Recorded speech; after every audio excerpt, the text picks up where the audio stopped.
He's just been a very unique horse that's come along at a time when people wanted a hero. And he has become a hero. He loves people. He plays to the crowd.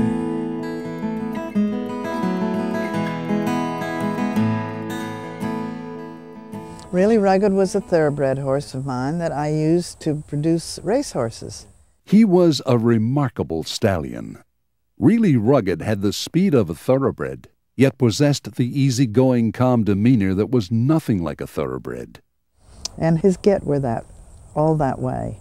They were very fast, but they were very laid back, and they relaxed, and they slept before a race and after a race, and they ate, and they did everything that racehorses aren't supposed to do.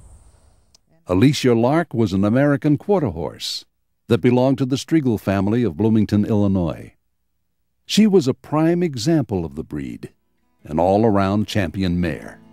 In 1980, Carol Harris bred Really Rugged with Alisa Lark. The result was America's superhorse, Rugged Lark. We saw different things about him from the very start. He just had little ways about him that you'd see, but I didn't know that he was going to be exceptional until he was close to a year old. Rugged Lark possessed an uncommon elegance. He had natural balance, was always curious, even-tempered, and just loved people. He loved to show off for them. Of course, the Striegels didn't want to keep him. They wanted him sold because they really wanted to keep a filly. They didn't want a stallion. The premonition and twist of fate that happened next pretty much foretold the success that would follow Rugged Lark and Carol Harris. I was looking for another outcross stallion for myself, and I woke up in the middle of the night and I thought, why am I trying to look for another horse when there's one right here that I'll die if he goes away? I'd gotten that attached to him. That's my boy. As soon as it hit about 6:30 in the morning, I called the Striegels in Illinois and I said, I just sold your colt. And they said, that's wonderful. I hope he got a good home. And I said, yes, he did. And they said, by the way, who's getting him? And I said, I am. And that was it. That's how it happened. And I knew I was right. That was the funny thing. Over the next 10 years, Rugged Lark went on to become America's favorite horse. He also captured hearts around the world.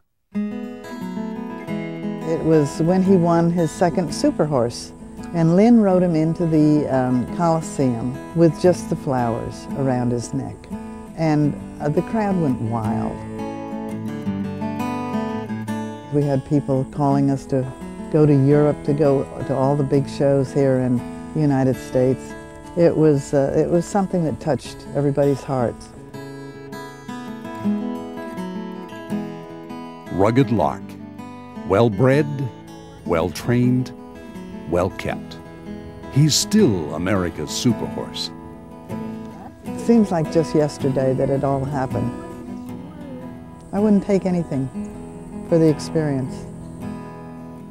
Rugged Lark, America's superhorse, stands behind ElectroBraid fence.